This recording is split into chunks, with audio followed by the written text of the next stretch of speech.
você define nesse caso aqui, por exemplo, o que é tamanho e o que é temperatura. Eu não chego lá na natureza ou em algum local e meço a temperatura, ou chego lá e meço o tamanho. O que você vai fazer? Você vai pensar em uma maneira lógica de representar essa temperatura de maneira mensurável, e o tamanho também. Então as variáveis operacionais são variáveis que são mensuráveis, ou seja, tamanho você pega lá em centímetros, temperatura, você não chega lá e mede a temperatura, você pode medir a temperatura em Celsius, em Kelvin.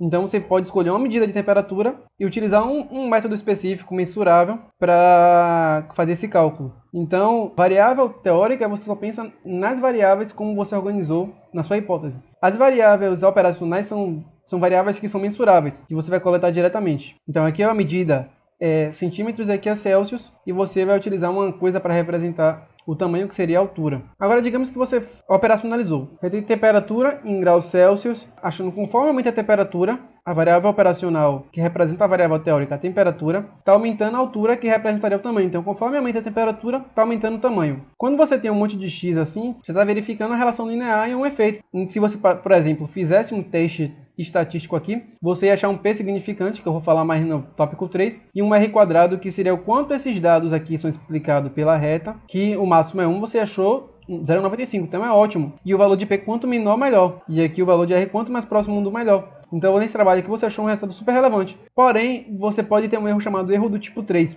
Erro do tipo 3 seria você responder uma pergunta que você não fez. Você até achou a temperatura influencia a altura. Porém, a altura talvez não fosse a melhor maneira de você representar tamanho. Talvez a altura, por exemplo, para humanos, talvez para medir tamanho, talvez fosse até interessante. Mas, por exemplo, para lagartos, talvez lagartos não sejam muito altos. E a medida de tamanho deles seja talvez pelo comprimento da cabeça à cauda. Então, você pode estar pensando que você operacionalizou errado. Você respondeu uma pergunta para uma variável que não representa bem o tamanho, e você fez um erro do tipo 3, respondeu uma hipótese que você nem tinha feito. E aí você submete o artigo, se você for publicar esse artigo, você tem uma rejeição, porque o revisor vai criticar a forma como você fez e como você mediu, o especialista lá em lagarto, e com isso você vai gastar um monte de dinheiro em vão. Então você vê como essas coisas são tão importantes. Por quê? Se você não tivesse pensado na pergunta da melhor maneira possível, você teria uma resposta estatística ruim. Se você operacionaliza esses dados em coisas mensuráveis de forma incorreta,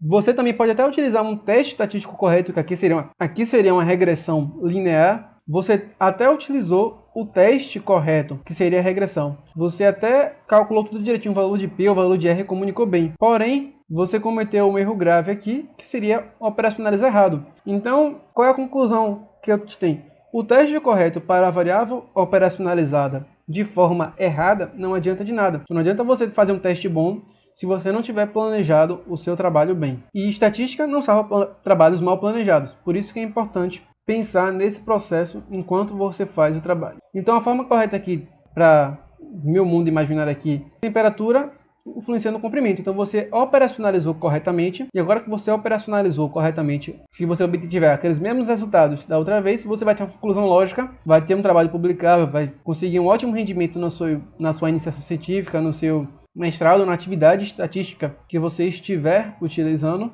E ainda sobre variáveis operacionais, a gente pode pensar que existem formas diferentes de operacionalizar o seu trabalho. Você pode operacionalizar de forma contínua ou categórica. Como seria isso? Eu posso, por exemplo, dizer que temperatura afeta comprimento de forma contínua. Então, eu vou coletar um monte de dados ao longo de um gradiente em locais com temperaturas diferentes e vou coletar os comprimentos dos bichinhos lá e colocar num gráfico. Mas você também pode pensar em temperatura de forma categórica. Ou seja, em vez de eu ir em vários locais com temperaturas ao longo de um gradiente de forma diferente, eu faço um mapeamento das regiões, separo regiões do mapa em baixa temperatura, em média e alta e coleto uma quantidade de dados para locais com baixa temperatura, locais com média temperatura e locais com alta temperatura. Então, a forma também como você operacionaliza seus dados também vai gerar um delineamento diferente e você também pode gerar resultados diferentes. Então é importante também pensar em como você vai fazer. Até o teste aqui vai ser diferente. Aqui no caso seria uma regressão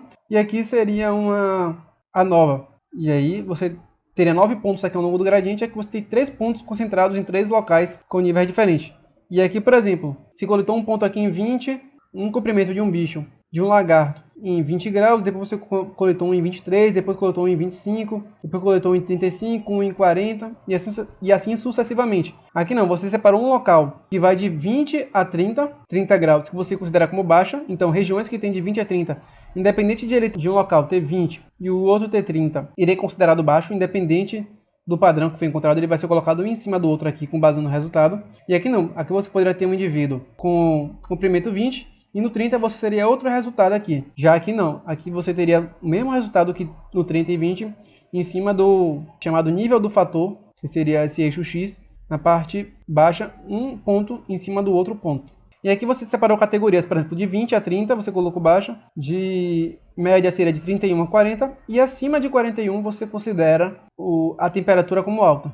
Você tem diferentes formas também de classificar isso. E o que é importante, você também poderia, por exemplo, utilizar aqui contínuo, e o eixo Y você poderia colocar como categórico. Assim como você também poderia colocar categórico em cima e embaixo, no eixo X e Y, e você teria diferentes testes para diferentes formas de você operacionalizar esses dados. E o que é importante? Na verdade, a forma de coletar os dados aqui, como eu já falei, vai mudar a depender de como você organizar esses dados. Então, por exemplo, aqui você coletaria os dados distribuídos de forma aleatoriamente ao longo de um gradiente. Então, você pegaria qualquer pessoa, qualquer indivíduo, qualquer lagarto ao longo de um gradiente. Nesse caso aqui, você pegaria lagartos ou pessoas, no caso se fosse pessoas o seu eixo Y, aleatoriamente somente nos grupos. Qual é a questão disso? Essas categorias aqui escondem padrões. Aqui você não está tentando estabelecer categorias pré-definidas, o que você acha interessante. Por exemplo, aqui embaixo eu poderia colocar de 15 a 25 ser categoria baixa,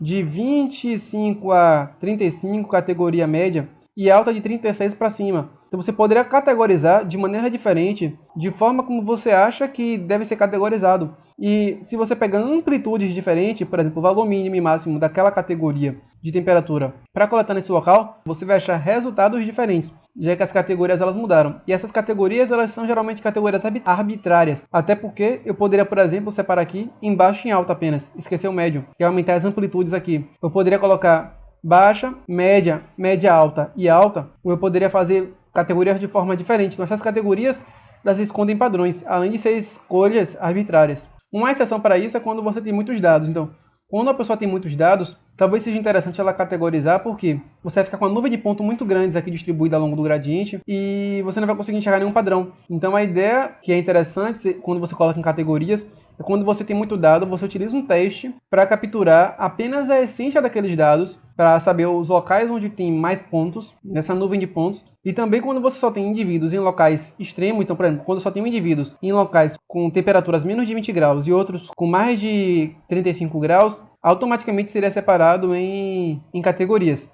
Menos 20, baixo, e mais de 35, mais de 40, alto. Então, a depender também de onde você tem indivíduos e como o local ele é também, talvez é interessante colocar em categorias. Mas aí são exceções.